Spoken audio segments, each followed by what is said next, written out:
ఆడపిల్లలు మీరు కూడా మీ వస్త్రధారణ ఎలాగుండాలి?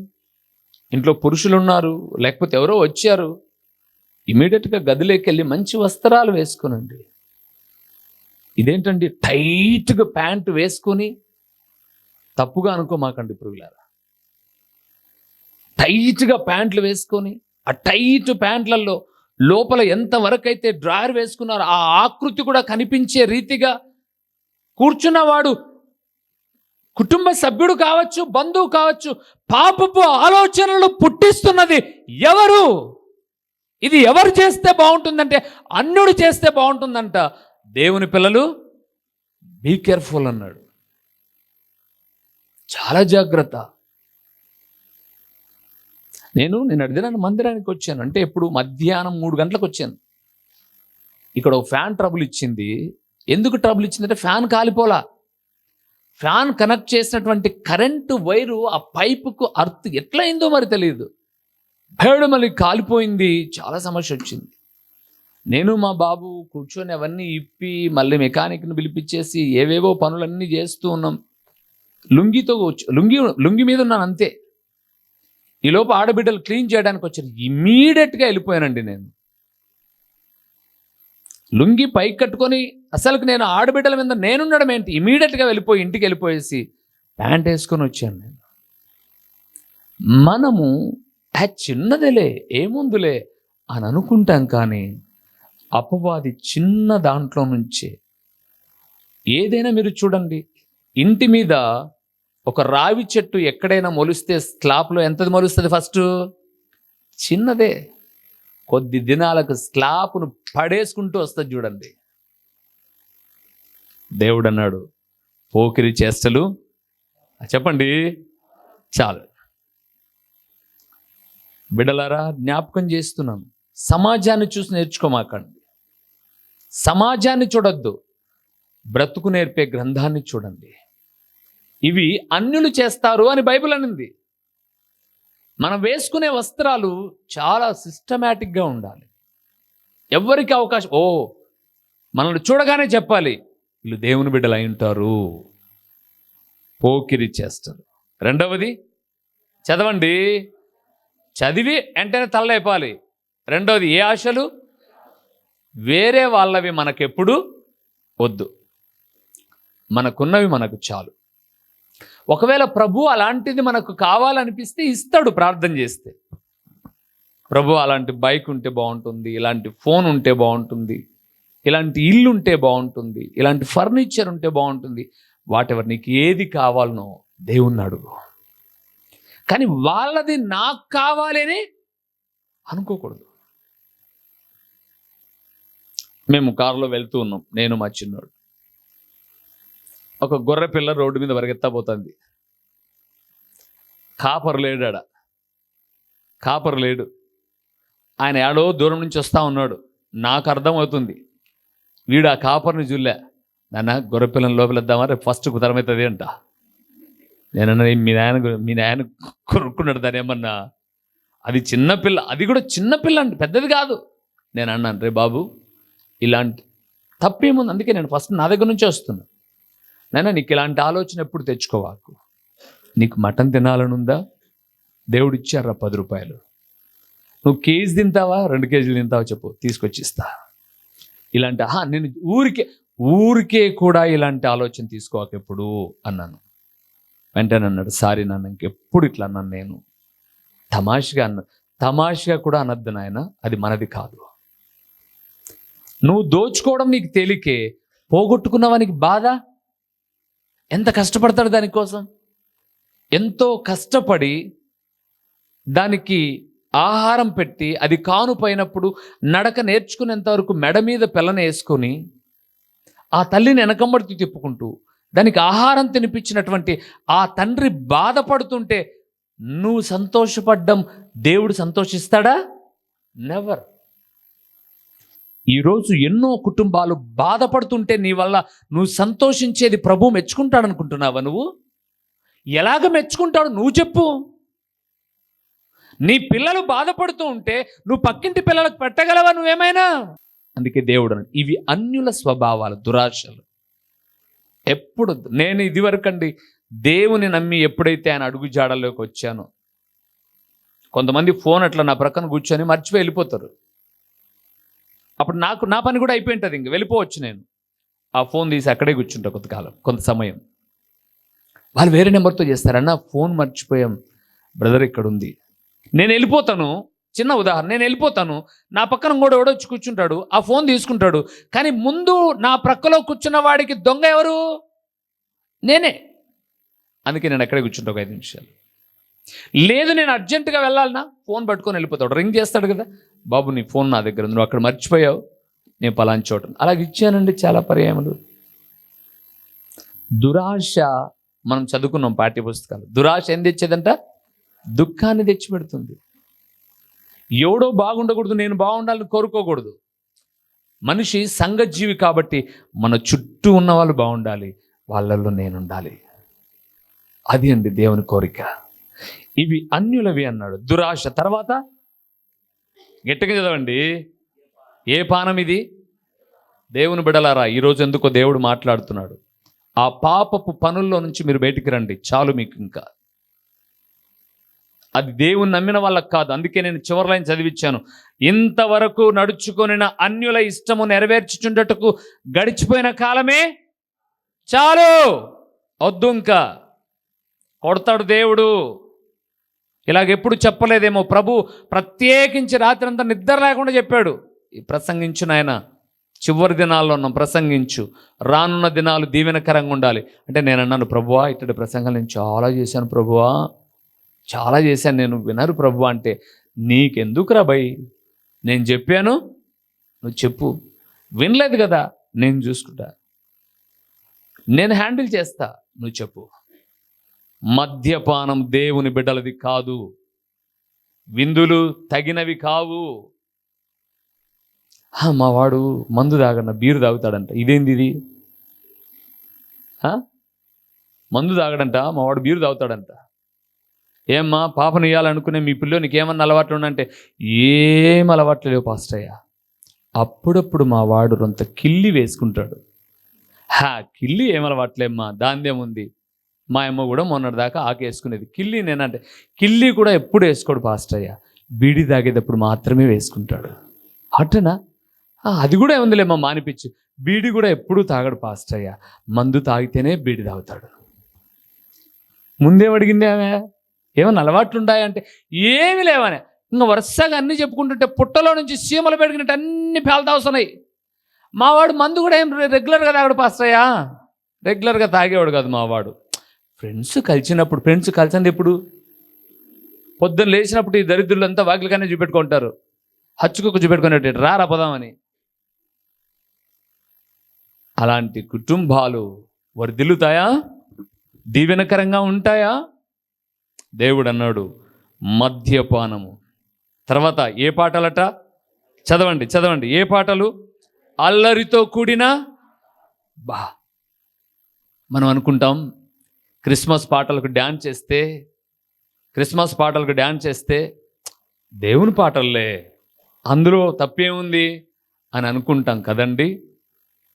ఇప్పుడు క్రిస్మస్ వ్యాపారంగా అనేక మంది సంఘాలలో చెడగొట్టేటటువంటిది ఇక్కడేనండి. అందుకే చూడండి, మన దగ్గర బిలో అంటే 10 సంవత్సరాల లోపు ఇంకా శరీర ద్రౌఢ్యము కనపడుతూ ఉంది అంటేనే, అసలు మీరు నమ్ముతారా? పూజితతో డ్యాన్స్ వేసినందుకు నేను చర్చికి రావద్దందాం అనుకున్నాను తేజాన్ని, చెప్పాం మేము ముందే. వేపియద్దు పిల్లలతో, అలాంటి పిల్లలతో, వాళ్ళ శరీరం బాగా లావుగా ఉన్నారు. ఇప్పుడిప్పుడే పిల్లలు ఎదిగే వయసుకు వస్తున్నారు. ఏం వాళ్ళతో డ్యాన్స్ అయిపోయిపోతే నష్టం ఏమొచ్చింది?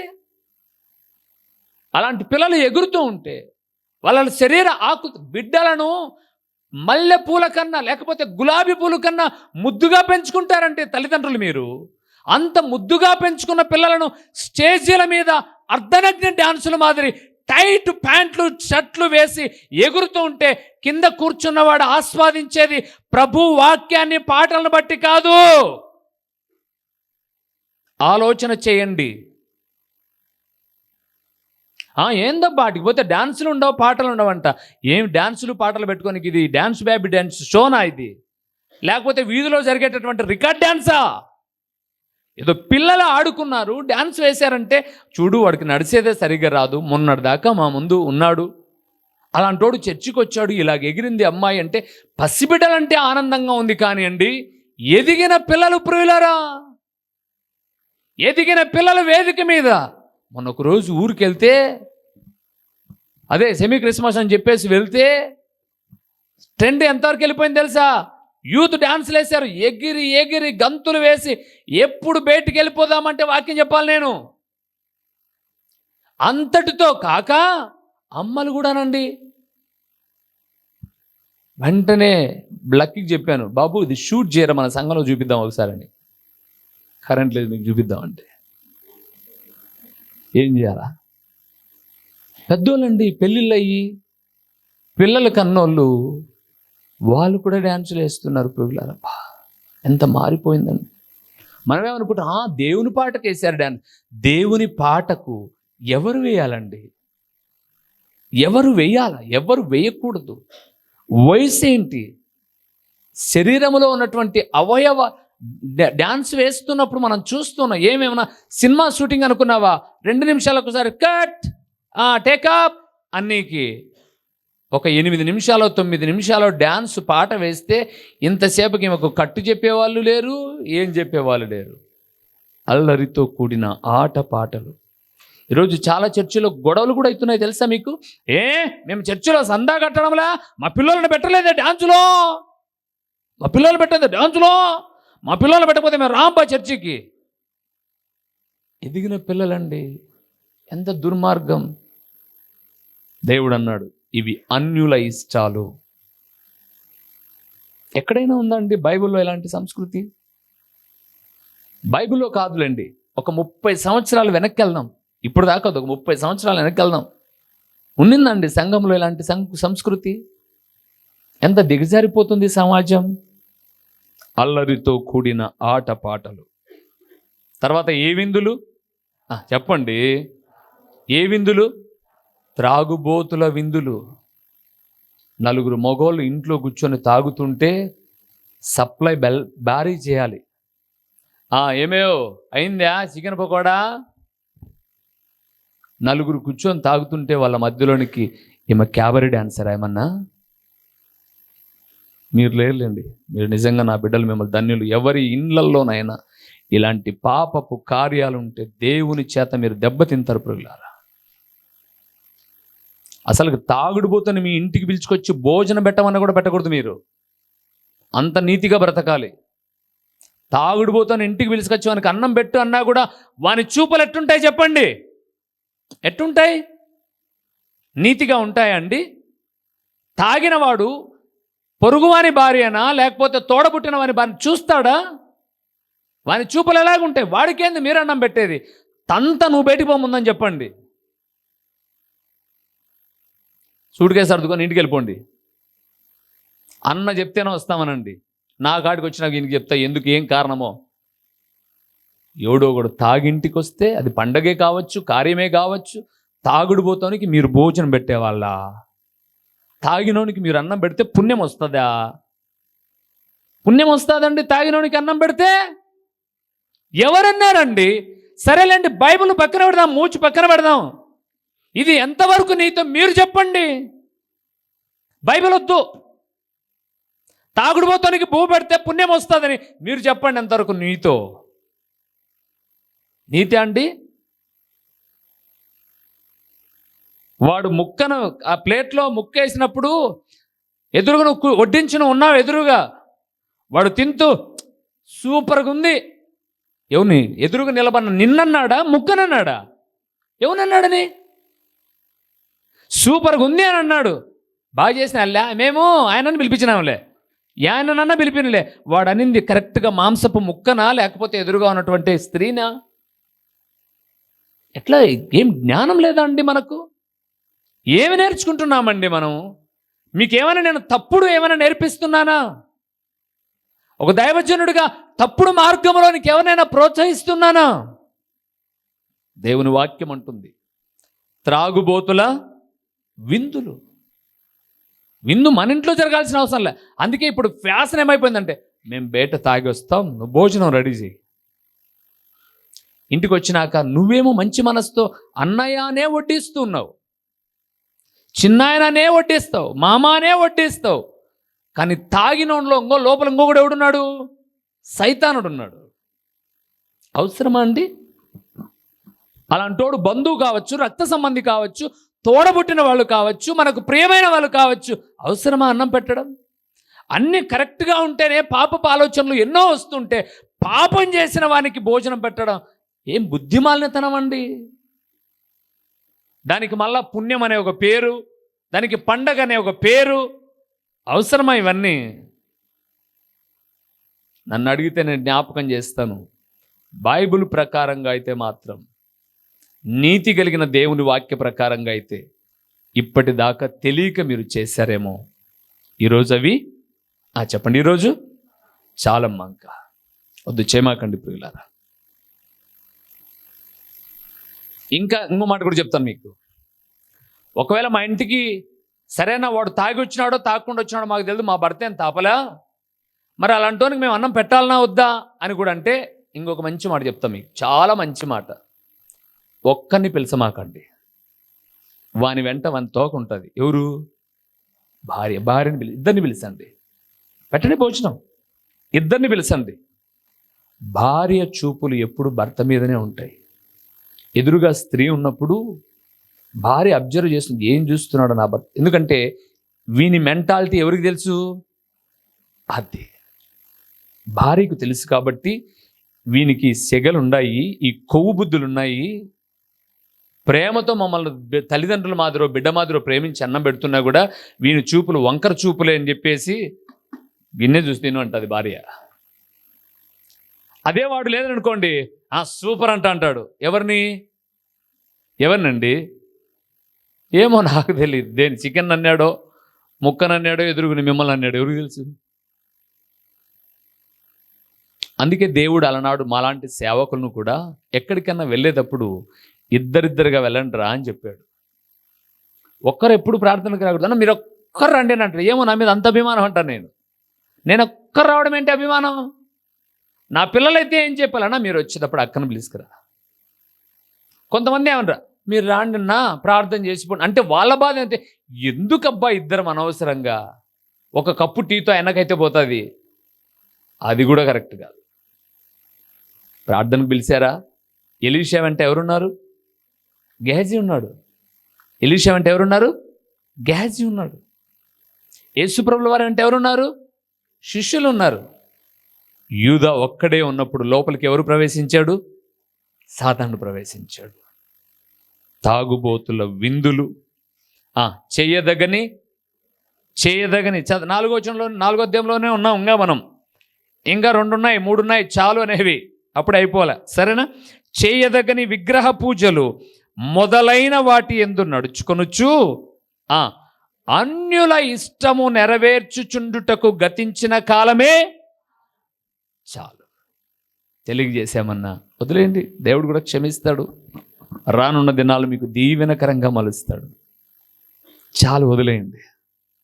ఇంతవరకు చేశాం తెలియక, ఇంకొద్దు. తెలిసిన తర్వాత నేను చాలా విషయాలు బిడ్డలందరికీ, చిన్న పిల్లలు మొదలుకొని ప్రతి బిడ్డ వరకు, వీళ్ళు దేవుని బిడ్డలు అనే భావనతో ప్రతిదీ ట్రీట్ చేస్తాను. నేను గద్దిస్తారే, ఎట్టొద్దున్నాను, ఎట్టు కూర్చో, బాగా కూర్చో అని అంటానే కానీ ఆ క్రమము నేర్పితే వాళ్ళు ప్రయోజకరంగా ఉంటారు అని. ఇలాంటివి చాలు. చెప్పండి, మొదటిది చెప్పండి. ఇప్పుడు మొదటి చెప్పండి, మళ్ళీ విలేకరులు కిందికి చూసి చెప్పండి. మొదటిది, వ్యర్థంగా తిరిగిన కాలం చాలు. హేయమైన క్రియలు, ఇతరుల కడుపు కొట్టి దోచుకున్నది, అన్యుల ఇష్టాలు నెరవేర్చింది వద్దు. 5వది ఒకటి చూద్దామా? మత్తయి రాసిన సువార్త 6వ అధ్యాయము. మత్తయి రాసిన సువార్త 6వ అధ్యాయము 34వ వచనాన్ని చూద్దాం. 6వ అధ్యాయము ఇక్కడ ఒక చాలు అన్నాడు, అవునా? 34వ వచనాన్ని చూద్దామా? రేపటిని గూర్చి చింతించు, రేపటిని గూర్చి చింతింపకుడి, రేపటి దినము దాని సంగతులను గూర్చి చింతించును. ఏనాటి కీడు ఆ మాట ఏనాటి కీడు ఆనాటికి చాలును. ఆనాటికి మనం పాట పాడేటప్పుడు మీకు ప్రసంగం అర్థమైపోయి ఉండాలి. చాలునయ్యా చాలునయ్యా అని పాడుకున్నాం కదా. నా ఐదో మాట చూస్తున్నాం. ఏ నాటి కీడు ఆనాటికి, ఈరోజు రేపటి కూడా మూట కట్టుకోమాకండి. మూట కట్టుకున్నది, మూసిపెట్టినది ఏదైనా ఒకరోజు ఏమవుతుంది? పాసిపోతుంది. పాసిపోయింది ఏ రోజైనా ఒకరోజు బయటికి కంపు కొడుతుంది. యేసుప్రభు అదే చెప్పాడు. మొదట ఆయన రాజ్యమును నీతిని వెదకుడి, మీకు కావలసినవన్నీ ఇస్తాడు. ఏ రోజు కీడు ఆ రోజుకే చాలు. వద్దు ప్రియులారా, కీడును మూట కట్టుకోమాకండి. దేవుని మార్గంలో నడిచే బిడ్డలం మనం. ఈ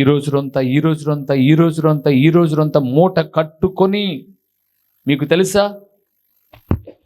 ప్రకాశం పంతులు గారు మన రాష్ట్రంలో ఒక ఉన్నతమైనటువంటి వ్యక్తి. అంతకన్నా ముందు గొప్ప గొప్ప వ్యక్తులందరూ కూడా ఈ సతీ సగమన ఆగమాన్ని నివారించారు. అంటే ఆ రోజుల్లో భర్త చనిపోతే భార్యను కూడా ఏం చేసేవాళ్ళు? తగలబెట్టేవాళ్ళు. ఈమెం తప్పు చేసింది? ఆయన చనిపోయాడు అంటే ఈమె ఉంటే, ఆ రోజున్న ఆచారం చూడండి, ఈమె ఉంటే ఇంకొకరితో ఏదైనా పాపం చేస్తుందేమో అని ఈమెను కూడా కాల్చేసేవాళ్ళు. కానీ ఆ సంస్కృతిని నివారించారు వాళ్ళు. ఎందుకో తెలుసా? ఇది వద్దు, ఏంటి ప్రతి స్త్రీని తప్పే చేస్తుందా? ఇంకా వాళ్లకు స్వేచ్ఛ ఉండాలి. ఒకవేళ యవ్వన బిడ్డ అయితే పోయిన నెలలో పెళ్ళి ఉంటుంది, ఈ నెలలో భర్త చనిపోయాడని చెప్పేసి కాల్చివేయడం ఏంటి? దీన్ని నివారించుకుంటూ వచ్చారు. ఈ బిడ్డకు ఇంకా ఎంతో భవిష్యత్తు ఉంది, వివాహం చేసుకోవచ్చు, కుటుంబం వస్తుంది, ఎన్నో ఆలోచనలు చేస్తూ వాటిని పోరాట పటిమ చేస్తూ వచ్చారు. ఆ పోరాట పటిమలో ఎందరో దేవుని పిల్లలు కూడా ఉన్నారు. ఇంకా కొంతమంది ఎవరినైనా చంపారనుకోండి, పూర్వపు దినాల్లో ఉన్న ఆచారం చెప్తున్నా నేను. పూర్వపు దినాల్లో ఎవరినన్నా ఒకడు చంపాడనుకో, కోపంతో చంపిన వాడిని భూస్థాపన చేయరు. ఈ చచ్చిపోయినోని భూస్థాపన చేయరు. ఈ చంపినోనికి ఉరిశిక్ష వేయరు. ఏం చేసేవాళ్ళు తెలుసా? ఎవరినైతే చంపారో వాని శవాన్ని వీని వీపు కట్టేవాళ్ళు. చూడండి, మీరు చరిత్ర పుటలోనికి వెళ్ళండి. ఏం మాస్టర్ గారు కరెక్టే కాదా? వారి శవాన్ని ఈపు కట్టేవాళ్ళు. ఈపు కడితే ఈ శవం మొదటి రోజు భారమే, రోజు గడిచే కొద్దీ శవం ఏమవుతుంది? వెనకలది కుళ్ళిపోతుంది. కుళ్ళిపోయే దుర్వాసనను భరించలేక వీడు కూడా చచ్చిపోతాడు. అలాంటి శిక్షలు ఉన్నాయండి. నేను ఎందుకు ఈ మాట చెప్తున్నాను తెలుసా? నీ వెంట మోసే ప్రతి పాపం నీ పిల్లలకో నీ కుటుంబానికో శాపం కాకోకుండా ఉండాలంటే ఏనాటి కీడు ఆనాటికే చాలు. ఇంకా దాన్ని పెంచుకోమాకండి, వారసత్వంగా ఇగాకండి. నా తర్వాత నీదిరా, ఏం రాజరికమా? నా తర్వాత నువ్వేరా నా వారసుడివి. ఏం వారసుడు? నువ్వేం పులివెందులకు ఏమైనా చైర్మన్వా? దానికే 5 ఏళ్ళకి ఒకసారి ఎలక్షన్లు జరుగుతాయి. నా తర్వాత నువ్వేరా? దేనికి? పాపానికా? నాశనం కావడానికా? నాశనం కావడానికి వారసత్వం ఏంటండి? దేవుడు అంటున్నాడు, చాలు, ఏనాటి కీడు ఆనాటికి వద్దు ప్రియులారా. ఇంకొక మాట చెప్పి ముగిచేస్తాను, చాలా ఉన్నాయి ఇంకా. దేవుడు మనకు ఆయుష్ ఇస్తాడు, ఆరోగ్యం ఇస్తాడు. ఈ చాలు అన్నవి ఈ రోజుతో మీరు వదిలిపెడితే ఎన్నో మాటలు నా దేవుడు మీతో మాట్లాడతాడు. చివరికి ఒక మాట చూద్దామా? మార్కు రాసిన సువార్త 14వ అధ్యాయము 41వ వచనం. ఆయన మూడవసారి వచ్చి మీరిక నిద్రపోయి అలసట తీర్చుకొనుడి. ఇక చాలును. ఓకే. యేసు ప్రభుల వారు